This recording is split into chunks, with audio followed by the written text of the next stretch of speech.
NEET പരീക്ഷയുടെ ചോദ്യപേപ്പർ ചോർന്നതിൽ പ്രതിഷേധിച്ച് സംസ്ഥാന വ്യാപകമായി എസ്എഫ്ഐയുടെ പ്രതിഷേധം. കൊല്ലത്ത് ചിന്നക്കട ഹെഡ് പോസ്റ്റ് ഓഫീസിലേക്ക് എസ്എഫ്ഐ നടത്തിയ മാർച്ചിൽ സംഘർഷം. ബാരിക്കേഡ് മറികടക്കാൻ ശ്രമിച്ച പ്രവർത്തകർക്ക് നേരെ പോലീസ് ലാത്തി വീശി. എസ്എഫ്ഐ പ്രവർത്തകന് പരിക്കേറ്റു.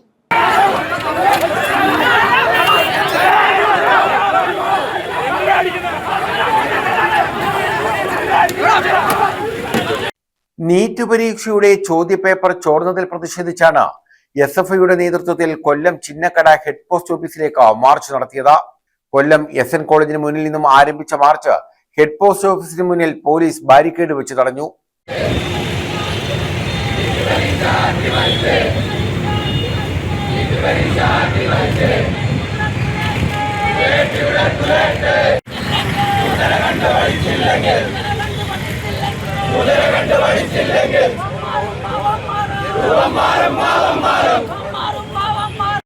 ബാരിക്കേഡ് മറികടക്കാൻ ശ്രമിച്ച വിദ്യാർത്ഥികൾക്ക് നേരെ പോലീസ് ലാത്തി പ്രയോഗിച്ചു.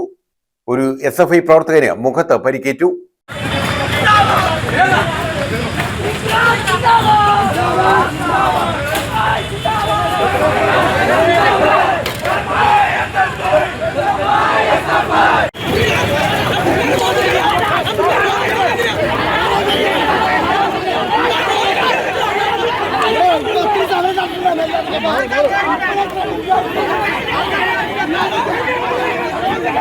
മറ്റൊരു വാതിലിലൂടെ പോസ്റ്റ് ഓഫീസിനുള്ളിൽ കയറിയ പ്രവർത്തകർ മുദ്രാവാക്യം വിളിച്ച് പ്രതിഷേധിച്ചു.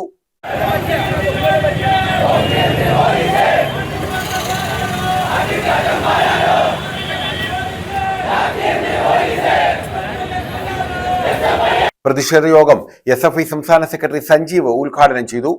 നടന്നു നീങ്ങിയവരുടെ കൊടിയാണ് ഞങ്ങളുടെ കയ്യിലുള്ളതെന്ന് ഒരു കാര്യം ഞങ്ങൾ പറയാം, ഞങ്ങളായിട്ട് തല്ലില്ല, പക്ഷേ ഞങ്ങളെ തല്ലിയാൽ തിരിച്ചു തല്ലും എന്ന് ഓർമ്മിപ്പിക്കുകയാണ്. തിരിച്ചു തല്ലിയിരിക്കും. അത് ഏത് പോലീസ് സേവാനോടാണെങ്കിലും ഇപ്പോൾ തന്നെ അറിയിച്ചേക്കോ. ഇന്നലെ ഞങ്ങൾ തിരുവനന്തപുരത്ത് മാർച്ച് നടത്തിയപ്പോ ഞങ്ങളുടെ സംസ്ഥാന ജോയിന്റ് സെക്രട്ടറിയുടെ ഫോട്ടോ ഗ്രൂപ്പിലിട്ടിട്ട് പറഞ്ഞു, ഇവനെ അടുത്ത തവണ കിട്ടിയാൽ തല്ലി ഒതുക്കണമെന്ന്. ഇട്ടുതരാൻ ഉദ്ദേശിക്കുന്നില്ലെന്ന് മാത്രമല്ല, തല്ലി ഒടിക്കാൻ ലാത്തി പൊക്കുന്നതിന് മുമ്പ് ജീവൻ ബാക്കിയുണ്ടാകും. ഈ കേരളത്തിൽ കഴിഞ്ഞ 10 വർഷമായി ഉണ്ടായിട്ടുള്ള ഏതെങ്കിലും വിദ്യാഭ്യാസ മുന്നേറ്റത്തെ റദ്ദാക്കാൻ അവരുദ്ദേശിക്കുന്നുണ്ടെങ്കിൽ ഞങ്ങൾ ശക്തമായ സമരം ഉണ്ടാക്കും. അതിന് അരാജകത്വ സമരത്തിന്റെ ഒരു പിൻബലവും ഞങ്ങൾക്ക് വേണ്ട. പക്ഷേ ഒരു കാരണവശാലും ഞങ്ങൾ ഇവിടുത്തെ ക്രമസമാധാനത്തെ ബുദ്ധിമുട്ടിക്കാൻ ഉദ്ദേശിക്കുന്നില്ല, സാധാരണക്കാരനെ ബുദ്ധിമുട്ടിക്കാൻ ഉദ്ദേശിക്കുന്നില്ല. ഞങ്ങൾ സമരം നടത്തിയത് ഈ കേരളത്തിലെയും ഇന്ത്യയിലെയും 23 ലക്ഷം വിദ്യാർത്ഥികൾക്ക് വേണ്ടിയാണ്.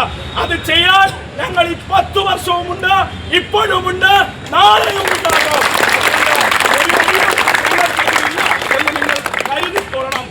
സംസ്ഥാന വ്യാപകമായാണ് എസ്എഫ്ഐ നീറ്റ് പരീക്ഷയുടെ ചോദ്യപേപ്പർ ചോർന്ന സംഭവവുമായി ബന്ധപ്പെട്ട പ്രതിഷേധം സംഘടിപ്പിച്ചത്. ന്യൂസ് ബ്യൂറോ, കൊല്ലം.